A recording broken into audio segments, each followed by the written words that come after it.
Good morning, students. In the last class, we have learnt that how do we make movements with the help of muscles and bones. Muscles work in pairs.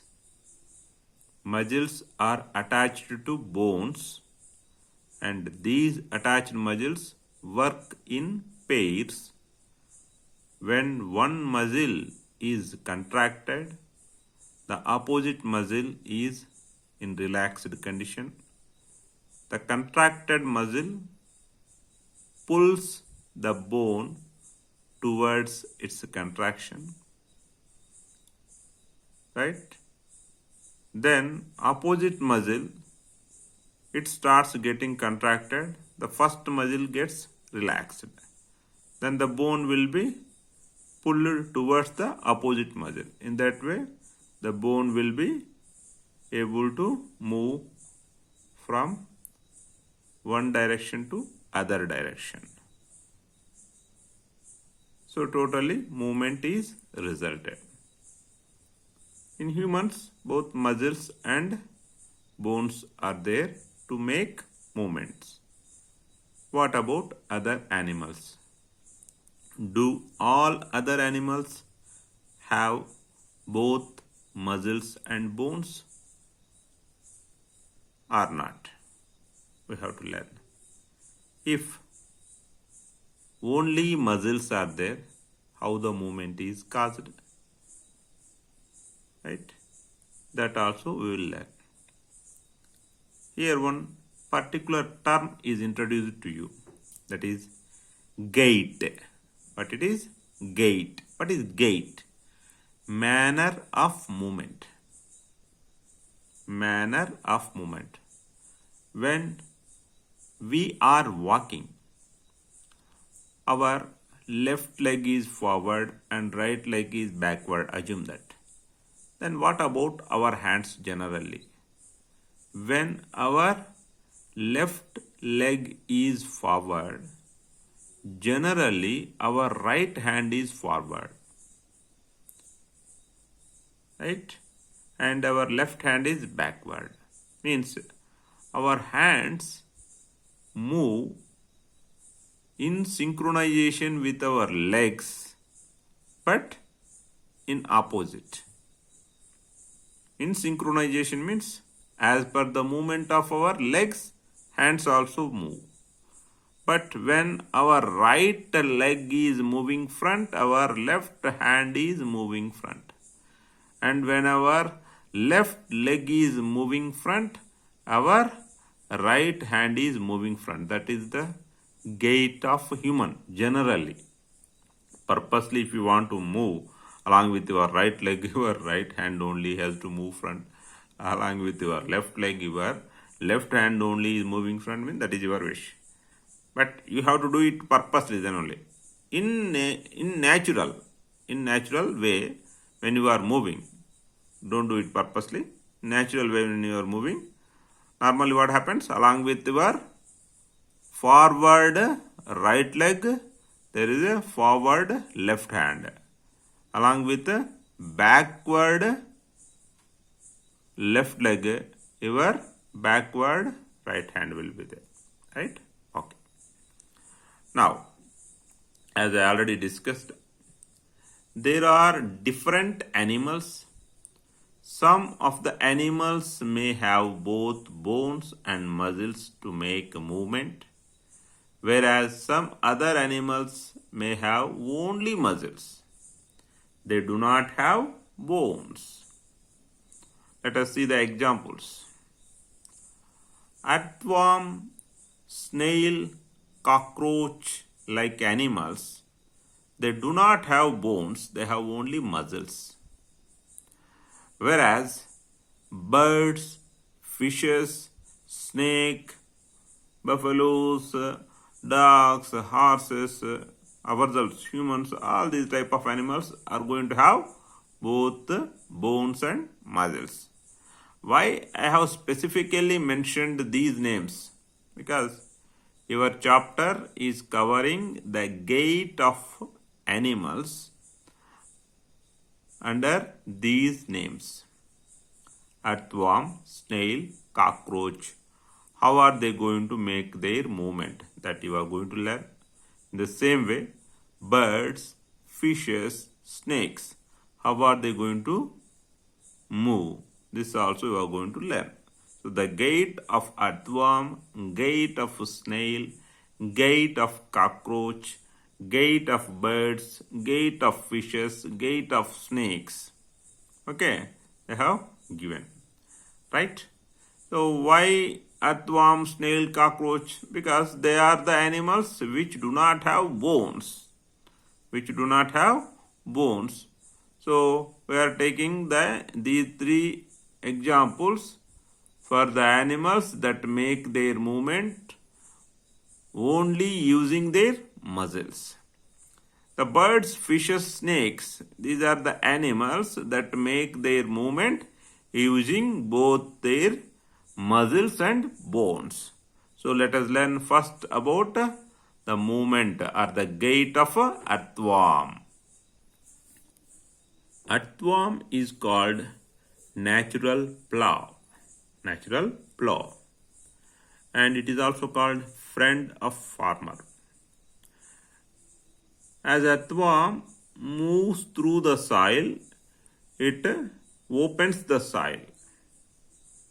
Farmers use plow to open the soil to sow their seeds. Whereas earthworm is doing by itself in opening the soil. You are not instructing it. Like how a plow opens the soil when you use it in the soil.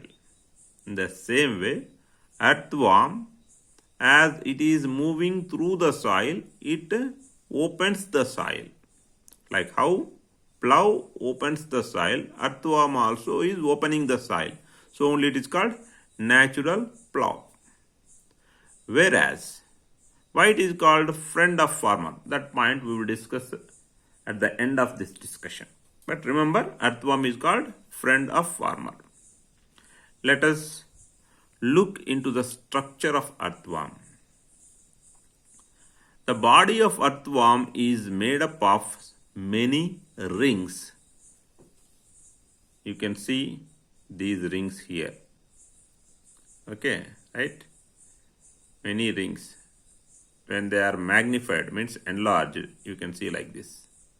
You might have seen the earthworm like this. I'm going to show one video also to you. You will understand better. Right? So the body of earthworm is made up of many rings. See, many rings are there. These rings are also called segments. Okay. Better you remember rings. And these are joined end to end. Every ring is joining with the other ring from end to end. Here to here, here to here, like this. End to end. And earthworm does not have bones. It has only muscles. And muscles help to extend the body and shorten the body. So, muscles help to extend the body.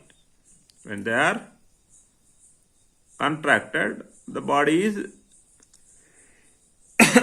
what? Shortened. When they are relaxed, the body is extended.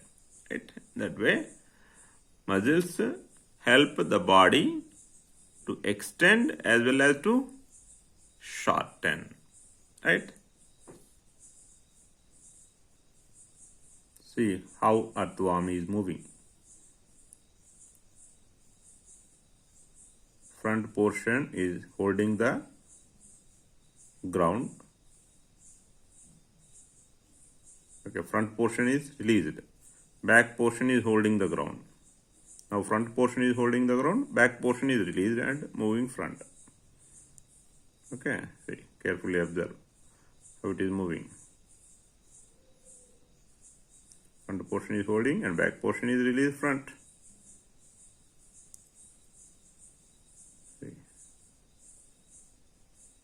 right? A series of steps take place during the movement of the earthworm. What are they? First step, by keeping the rear portion fixed to the ground, the front part of the body is extended. The rear portion is fixed. Rear means the backside portion. You have just seen the video. So, first what is happening? The front portion is moving front. During that time, the back portion is fixed to the ground. So, front portion is extended by keeping the back portion fixed to the ground. Imagine there are two parts, front part and back part in the earthworm.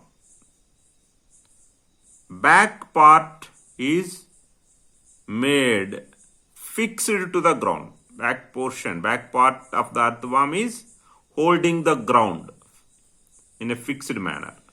And the front part, it is not holding the ground, it is simply extended. How it is extended? By muscles. Now, after the front portion is extended, this extended front portion is holding the ground and the back part is released. Then by keeping the front part fixed to the ground, the rear part, that is back part, is released. I have clearly mentioned what is rear, back part. Then the earthworm shortens the body and pulls the back end forward using its muscles. Once the front part is holding the ground, what it will do? It will shorten the body. When the body is shortened, automatically back portion is pulled front. Okay, by using muscles. So these three steps make the earthworm to move forward a small distance, by a small distance. Repetition of muscular expansion and contractions of earthworm make it to move through the soil or water or on the ground. So earthworm, it will move through the soil. Sometimes even in water also you might have seen earthworms. Just now we have seen the earthworm in water only actually. And on the ground also, sometimes on wet ground also, earthworms are sometimes visible. They can move through the soil or in water or on the ground using these sort of repetitive contraction and expansion movements. Let us see the video of the movement of the earthworm, gait of earthworm. See, it is holding the front portion, back portion is pulled front. Let us see. Now back portion is holding, front portion is extended. Again front portion is holding, back portion is released, and as it is contracted, back portion is released. Right? See, again front portion is extended, back portion is holding. Front portion again, now it is holding, back portion is raised. Right? This is how earthworm is making movement. The body of the earthworm, it secretes means releasing. The action of releasing a liquid is known as secretion. Remember, the action of releasing some liquid by the body is known as secretion. So the body of the earthworm secretes a slimy substance. This helps the movement. What is slimy? Some substance which is causing less friction so that allowing smooth movement. Since the body of the earthworm is very sensitive, mild in condition, it needs a slimy or smooth movement. So in the normal soil, rough surface will be there. In the rough surface, this sort of expansion contraction movements may not be that easily possible. So in order to make the rough surface smooth, some slimy or little oily substance is needed, that is produced by the body of the earthworm itself. That's why whenever earthworm is moving, backside you can see one line-like structure, which is mild glittery in nature, also means shining. Okay, because of the release of the slimy substance. How does the earthworm fix its front or rear part of its body to the ground? How does the earthworm fix front or rear part of its body to the ground?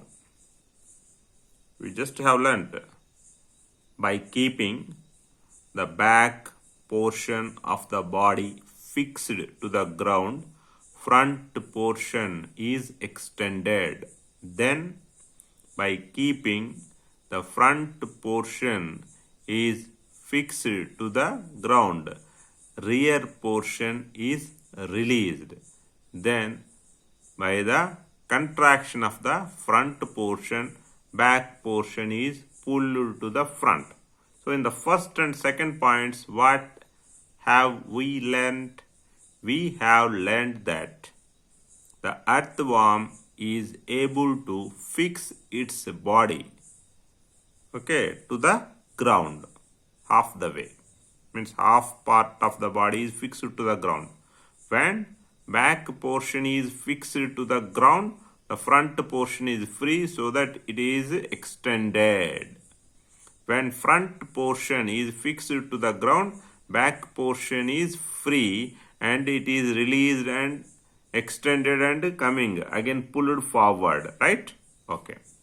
Now, how does earthworm fix front or rear part of its body to the ground?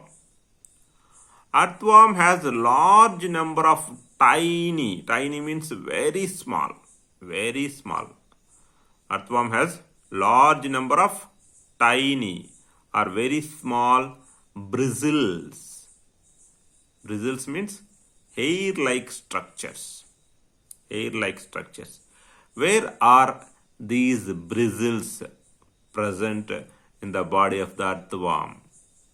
These bristles are present under its body.